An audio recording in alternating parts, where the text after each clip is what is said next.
네, 안녕하세요. 김쌤입니다. 하루에 10분으로 100만원 벌기 프로젝트. 누구나 할 수 있는 선물 매매 모든 것 파트 1 기초편의 두 번째 강의 시작하도록 하겠습니다. 오늘 두 번째 강의는 파생 상품 그 안에서 해외 상품의 정의에 대한 이야기를 하겠습니다. 지난 1강에서는 파생 상품 국내 선물에 대한 정의를 했죠. 국내 선물이란 어떤 것이고 국내 선물이란 거래 시간이 어떠한 시간대에 매매를 하는지 또 어떻게 매매를 하는지에 대한 이야기를 했으니 오늘은 파생 상품 그 안에서 해외 상품이란 어떠한 것들이 있고 해당 상품들은 언제 시장이 열리고 해당 상품들의 적절한 거래 시간은 언제인지에 대한 이야기를 해보도록 하겠습니다. 해외 상품들의 해외 파생 상품의 종류는 굉장히 많습니다. 하지만 우리가 주식 기준으로 본다면 코스피 코스닥 합쳐서 몇천 종목이 있어도 우리가 매매하는 종목은 굉장히 한정적이죠. 그죠? 자, 그것도 마찬가지입니다. 해외 선물도. 해외 선물도 상품의 종류가 굉장히 많지만 그 안에서 개인 투자자들이 실질적으로 매매하는 상품들은 그리 많지 않기 때문에 손꼽을 수가 있고 나열을 해드릴 수가 있어요. 한번 볼까요? 자, 해외 선물의 상품 종류 뭐 여러 가지가 있지만 이 밑에 표는 그렇게 중요하지 않습니다. 아직은. 네, 아직은 중요하지 않고 요 위에 상단 칸을 한번 볼게요. 자, 지수, 통화, 금리, 금속, 에너지, 농축산물 막 여러 가지가 있는데 이게 뭔가 싶죠. 하지만 우리가 실질적으로 매매하는 것은 지수, 뭐 나스닥이나 S&P 이런 거죠. 금속은 어려울 거 없습니다. 그냥 골드, 금이라고 보시면 되고요. 에너지 안에서도 여러 가지가 있겠지만 우리가 가장 많이 하는 거 뭐가 있는지 여러분들 알까요? 모르시죠? 뭐냐면 바로 유가, WTI 많이 들어보셨죠? 자, 통화라고 하는 것은 유로, 뭐 파운드, 가까운 일본의 엔화 이런 것을 이야기합니다. 그래서 여러 상품들이 있지만 지수 안에서는 뭐 나스닥이나 S&P 같은 것을 하신다 보면 되고 금속은 그냥 은, 구리 이런 걸 다 개인 투자자들의 매매는 잘 안 해요. 그 안에서 골드, 금을 많이 매매하신다 보시면 되고 에너지는 그 안에서 WTI 유가를 많이 하신다 보면 됩니다. 아셨죠? 자, 하나씩 볼까요? 그럼 지수라고 하는 상품에는 뭐가 있는지 또 그 안에서 어떠한 부분들을 우리가 가장 많이 매매를 하는지 제가 어떠한 상품이 있는지 다 나열을 드리는 것보다 우리가 집중적으로 매매하는 것만 추렸습니다. 자, 지수 상품 그냥 지수를 매매한다 보시면 돼요. 파생 상품이라고 하는 이 단어, 선물이라고 하는 단어가 굉장히 생소할 뿐이지 그냥 우리나라 지수를 사고 파는 뭐 레버리지나 인버스 ETF 상품과 같다라고 보시면 됩니다. 그래서 지수 상품에는 크게 미국의 나스닥 있죠. 나스닥 지수 알잖아요. S&P 지수 알잖아요. 홍콩 항생이 단어가 좀 생소할 수 있지만 중국의 선물 지수의 이름을 홍콩 항생이라고 불러요. 홍콩 항생. 나스닥의 선물 지수는 그냥 나스닥이라고 부르고요. S&P의 선물 지수는 그냥 S&P라고 부르는 건데 중국의 선물 지수는 홍콩 항생으로 표기를 한다라고 보시면 됩니다. 자, 우리나라도 마찬가지죠. 종합주가 지수가 코스피 코스닥이 있는데 우리나라 시장에서 선물을 뭐라 그래요? 그냥 국내 선물이라는 명칭을 쓰죠. 이것과 마찬가지입니다. 나스닥도 S&P도 홍콩 항생도 상품의 이름이다 라고 보시면 됩니다. 아셨죠? 지수 상품은 이렇게 새 상품을 주로 매매를 하신다라고 보시면 돼요. 미국과 중국이 전 세계적으로 1, 2위를 다투는 기업이죠. 3위, 4위까지 우리가 뭐 일본 시장까지 매매를 하기란 시간적으로 여유도 없고 굳이 하실 필요는 없다. 그래서 나스닥 혹은 S&P 혹은 홍콩 항생 위주로 거래를 한다라고 보시면 되겠습니다. 자, 그럼 금속이란 뭐가 있다 그랬죠? 제가 골드가 있다 그랬죠. 은이라고 하는 상품도 있고 구리라고 하는 상품도 있고 많은 금속재 관련 상품들이 있지만 대부분의 투자자분들이 골드, 금값을 매매하신다라고 보시면 됩니다. 에너지는 WTI만 있나요? 뭐 브렌트유도 있고 여러 가지가 있지만 우리가 가장 주목해서 보는 거 글로벌 지표는 딱 WTI 유가가 맞죠. 그래서 에너지도 그 안에서 WTI 유가를 매매를 하신다라고 보시면 됩니다.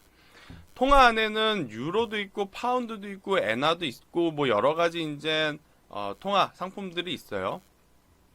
하지만 그 중에서 가장 많이 매매를 한다라고 제가 느끼는 것은 유로를 가장 많이 하지 않을까. 그 다음에 파운드, 그 다음에 엔화 정도. 네, 그래서 이제 통화는 유로, 파운드, 엔화 요 세 개만 아시면 되지 않을까 이렇게 말씀드릴 수가 있겠습니다. 자, 그럼 해외 상품이라고 하면 우리나라 시간으로 언제 거래를 해야 되는지 의문이 생기겠죠. 그래서 제가 상품별 매매 시간을 정리를 해드렸습니다. 자,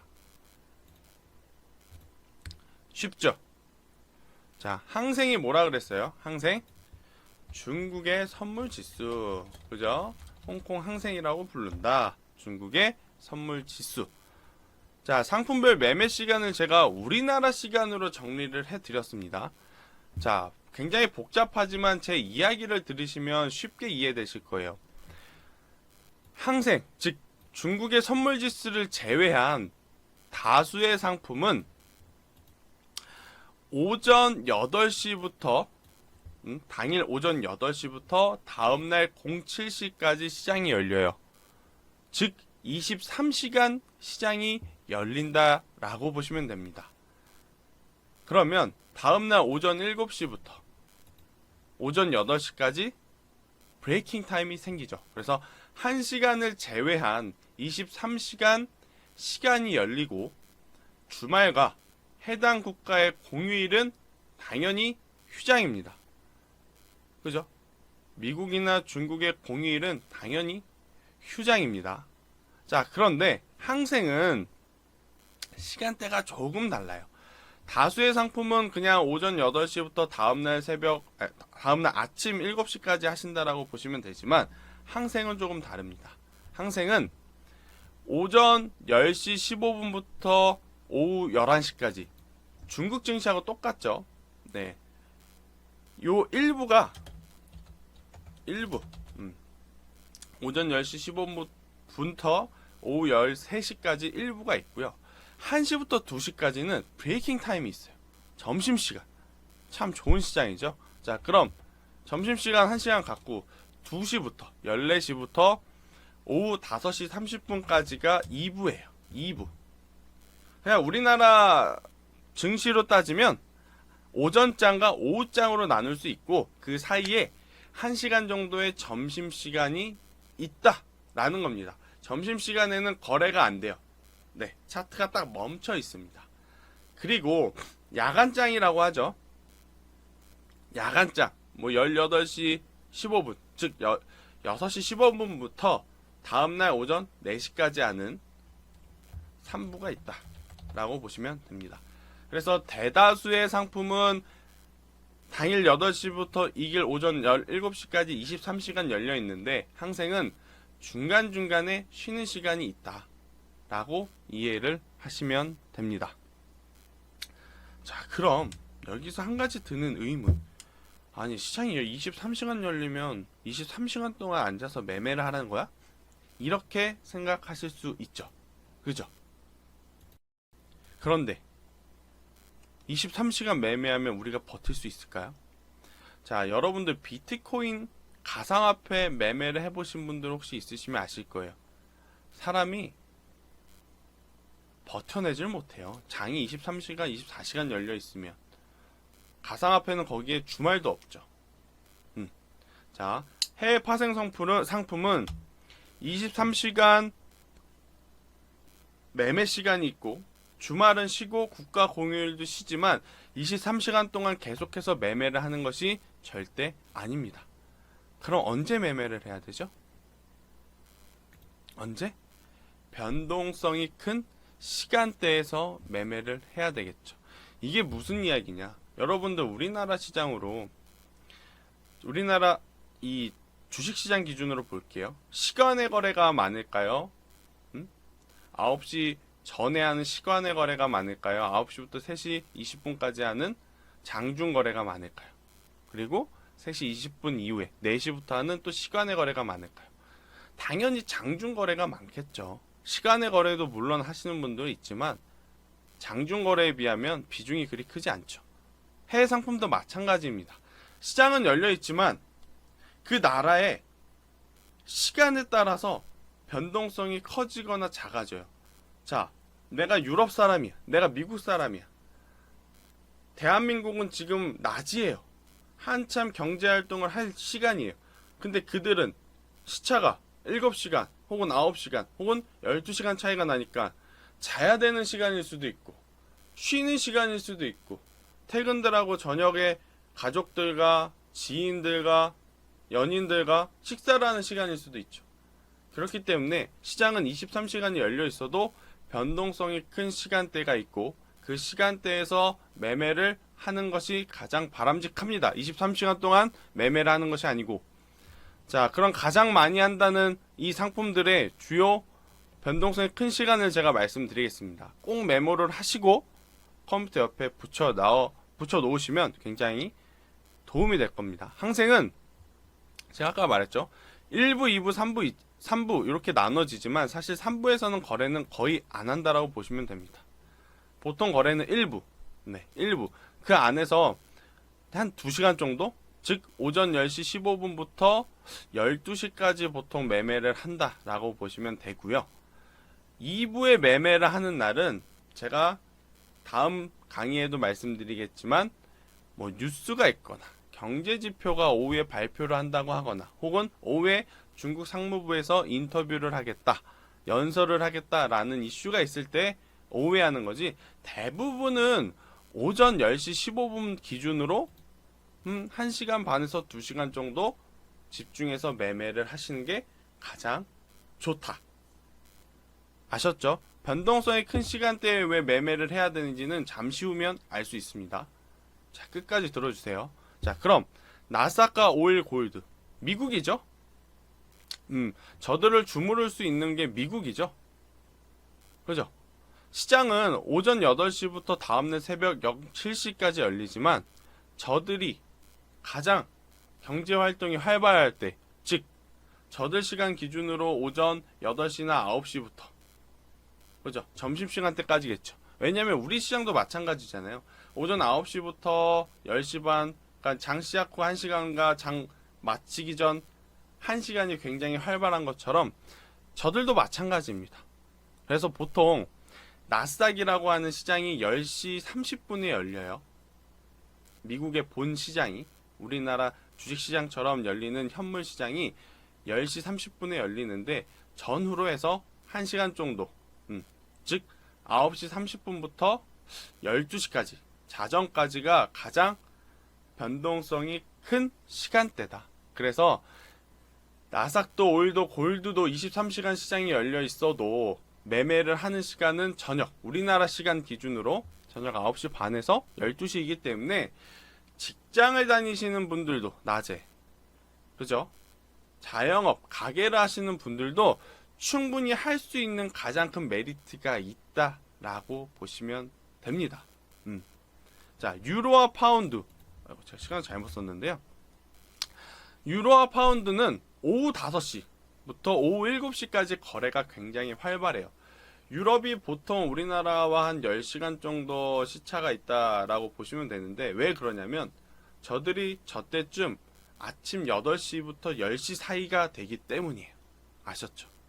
그래서 보통 오후 5시에서 오후 7시가 가장 거래가 활발하다. 자, 왜 거래가 활발한 변동성이 큰 시간대에 매매를 해야 되는지 다음 사진을 보면 정확하게 알 수 있습니다. 자, 이것은 나스닥의 선물 시장인데요. 여기에 시간이 나와 있죠. 그죠? 자, 보통 본 시장이 10시 반에 열린다 그랬죠. 현물 시장이. 그러니까 현물 시장이 열리기 전에는 움직임이 많이 없어요. 하지만 현물 시장이 열리면 자정 12시까지 변동성이 굉장히 큽니다.